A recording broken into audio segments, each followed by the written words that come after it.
I'm Buster Norton, and I was born in this house in the corner where my heater's sitting behind us, and grew up here and never been anywhere else. So my mama moved off and left me when after I got married. So we're stuck here. Looks like for life. I can remember my grandpa lived here. My grandmother and grandfather lived here. Dad was the youngest son, and they stayed here with us, which is their house, my grandparents' house. And I can remember that barn was our milking barn, and later we sold milk, grade C milk. We were selling grade C milk when my dad got hurt. So we were milking cows. I could milk before I was 10 years old. I don't really remember the first time I ever milked a cow, but I was milking a cow really well when I was 10 years old. My dad got hurt when he was in his 50s. I guess he was in his late 40s when he got hurt. But he turned the tractor over and broke his back. And that left me and my brother to milk, and my aunt that lives about 100 yards down the road, she would get us up at 4 o'clock in the morning, and we would come up, milk the cows, strain the milk, put it in the cooler, and get ready and go to school. And we didn't miss school because Mom wanted to make sure we got our education. We had to go to school, then we done that same thing when we come in a evening.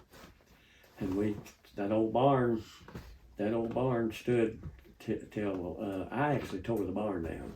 It got the foundation got so bad that we were afraid it'd fall, and so we tore the barn down. I wish I probably could have jacked it up. I might could have saved it, but the roofing got bad, and you know how things get old. And I can remember lightning struck the barn 3 times that I know. I was at the other barn shucking corn one time when the lightning struck and knocked the upper corner post out. It struck, and it had locust posts. Those locust posts were about 8 inches in diameter.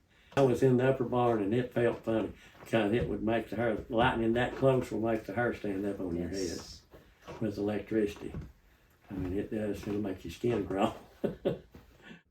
I can remember climbing back under the hay where they'd thrown it back in the barn. The hens like to get in that hay and lay eggs in the corners and stuff where there'd be a good spot where they wouldn't be so obvious. I can remember the cat would get the eggs if you didn't watch. If you got a cat that went to sucking eggs, you had to kill the cat or you wouldn't get no eggs. And so my grandmother, the nest egg, I guess you know about the nest egg. So everybody back then had nest eggs.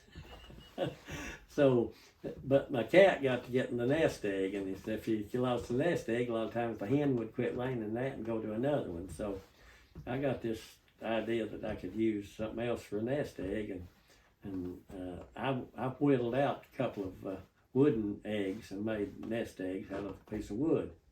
And the reason I knew that the cat was had been stealing my eggs was I found the teeth print on the egg. It was chewed up pretty bad.